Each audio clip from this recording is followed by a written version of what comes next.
নমস্কার বন্ধুরা, আমার মেয়ে বিরিয়ানি খেতে এতটাই ভালোবাসে যে প্রত্যেক মাসেই আমাকে একবার করে বিরিয়ানি বানাতে হয়।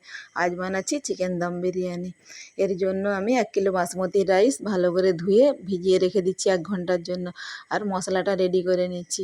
এর জন্য নিয়ে নিয়েছি তেজপাতা, লবঙ্গ, ছোটো এলাচ, বড় এলাচ, দারচিনি, জায়ফল, জয়ত্রী, শাহজিরা, শাহমরিচ, গোলমরিচ, স্টার অ্যানিস আর কিছুটা গোলাপের পাপড়ি। এগুলোকে রোস্ট করে আমি মিক্সিতে গুঁড়ো করে নিচ্ছি। আর অন্যদিকে বেরেস্তা ভাজার জন্য আমি 500 গ্রাম পেঁয়াজ আগে থেকে কুচি করে কেটে লবণ মেখে রেখেছিলাম যাতে জলটা ঝরে যায়। আর জলটা ঝরে গেলে কিন্তু বেরেস্তাটা খুব তাড়াতাড়ি ভাজা হয়ে যায়। তো এখানে বেরেস্তাটা আমার ভাজা হয়ে গেছে। এগুলো একটা পার্চমেন্ট পেপারের উপরে তুলে ঠান্ডা করতে দিয়ে দিচ্ছি। এবার চিকেন ম্যারিনেটের পালা। তো এখানে আমি 1.5 কিলো চিকেন নিয়েছি, একটু বড় বড় পিস করে কাটা। এগুলো ধুয়ে পরিষ্কার করে এর মধ্যে দিয়ে দিচ্ছি 1.5 চামচ লবণ, 1 চামচ হলুদ গুঁড়ো, 2 চামচ আদা বাটা আর 3 চামচ রসুন বাটা। রসুন বাটাটা একটু বেশি দিচ্ছি কারণ রসুনটা বেশি থাকলে টেস্টটা ভালো হয়। এরপর দিয়ে দিচ্ছি 2 চামচ লঙ্কা বাটা, 1 চামচ কাশ্মীরি লঙ্কার গুঁড়ো, 4 চামচ টক দই আর রেডি করে রাখা বিরিয়ানির মশলাটা 3 চামচ। এবার দিয়ে দিচ্ছি 1 চামচ গোলাপ জল, 1 চামচ কেওড়া জল আর বেরেস্তাটা যে ভেজে রেখেছিলাম সেটা 4 ভাগের 3 ভাগ আমি এর মধ্যে দিয়ে হাত দিয়ে ভালো করে এটাকে ম্যারিনেট করে নিচ্ছি। এরপর বেরেস্তা ভাজার যে তেলটা ছিল ওই তেলটাও আমি 3 চামচ এর মধ্যে দিয়ে দিচ্ছি। দিয়ে আবারও ভালো করে মেখে নিয়ে এটাকে 1 ঘন্টার জন্য রেস্টে রেখে দিচ্ছি। এবার আমি আলুটা রেডি করে নিচ্ছি। এখানে আমি চন্দ্রমুখী আলু নিয়েছি মাঝারি সাইজের। এগুলো ছাড়িয়ে আমি তেলে অল্প আঁচে ঢাকা দিয়ে ভেজে নিচ্ছি। আপনারা যদি নর্মাল আলু নেন তাহলে কিন্তু অবশ্যই আলুটা সেদ্ধ করে তারপর ভেজে নেবেন। আর এখানে ডিমগুলোও আমি সেদ্ধ করে খোসা ছাড়িয়ে লবণ হলুদ দিয়ে এভাবে লাল করে একটু ভেজে তুলে নিচ্ছি।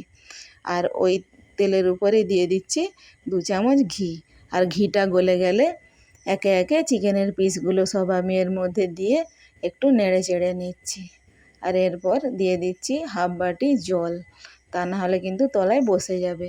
এবার আমি এটাকে ঢাকা দিয়ে 10 মিনিট কষিয়ে নেব। 10 মিনিট পর দেখুন চিকেনটা এখানে আমার অলরেডি 80% কষানো হয়ে গেছে।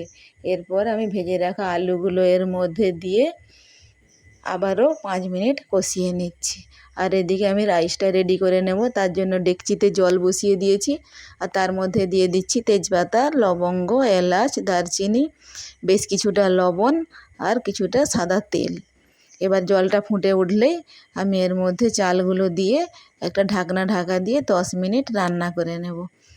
এখানে আমার ডেকচিটা একটু ছোট হয়ে গিয়েছিল তাই আমি অন্য ডেকচিতে ট্রান্সফার করে নিলাম। আর এরপর আমি দিয়ে দিচ্ছি 2 চামচ লেবুর রস। আপনারা এখানে ভিনিগারও ইউজ করতে পারেন। এটা দিলে রাইসগুলো একদম পরিষ্কার দেখায় আর গোটা থাকে। এখানে আমার রাইসটা 70% কুক হয়ে গেছে। এটাকে আমি জল ঝরিয়ে নিচ্ছি। আর অন্যদিকে আমি একটা বিরিয়ানির হাঁডি নিয়ে নিয়েছি। এর মধ্যে ঘি ব্রাশ করে আমি মশলা সহ চিকেনটা দিয়ে দিচ্ছি আর আলুগুলো দিয়ে দিচ্ছি। আর এরপর কিছুটা রাইস এর মধ্যে দিয়ে দিচ্ছি। আমি আজ 2টো লেয়ারে বিরিয়ানিটা বানাবো। আপনারা চাইলে কিন্তু একটা লেয়ারেও বানাতে পারেন। এরপর আমি ডিমগুলোকে সাজিয়ে দিচ্ছি আর কিছুটা বেরেস্তাও এর মধ্যে ছড়িয়ে দিচ্ছি। আর দিয়ে দিচ্ছি 1 চামচ বিরিয়ানির মশলা আর 2 পিস চিকেন বেশি ছিল সেটাও আমি এখানে দিয়ে দিচ্ছি। এরপর বাকি যে রাইসগুলো ছিল সেগুলোও আমি এর উপরে সাজিয়ে দিচ্ছি। আর এদিকে আমি বাটিতে 1 বাটি দুধের সঙ্গে অল্প একটু হলুদ গুঁড়ো আর কেশর ভিজিয়ে রেখেছিলাম। এবার এর মধ্যে দিয়ে দিচ্ছি মিঠা আতর 3 ফোঁটা আর বিরিয়ানির ফ্লেভার 3 ফোঁটা দিয়ে এটাকে মিক্স করে রেখে দিচ্ছি। এবার আমি বিরিয়ানির উপরে রাইসটা হাত দিয়ে ভালো করে সাজিয়ে নিয়ে এর উপরে ছড়িয়ে দিচ্ছি বেরেস্তা আর মিক্স করে রাখা দুধটাও আমি দিয়ে দিচ্ছি এর উপরে।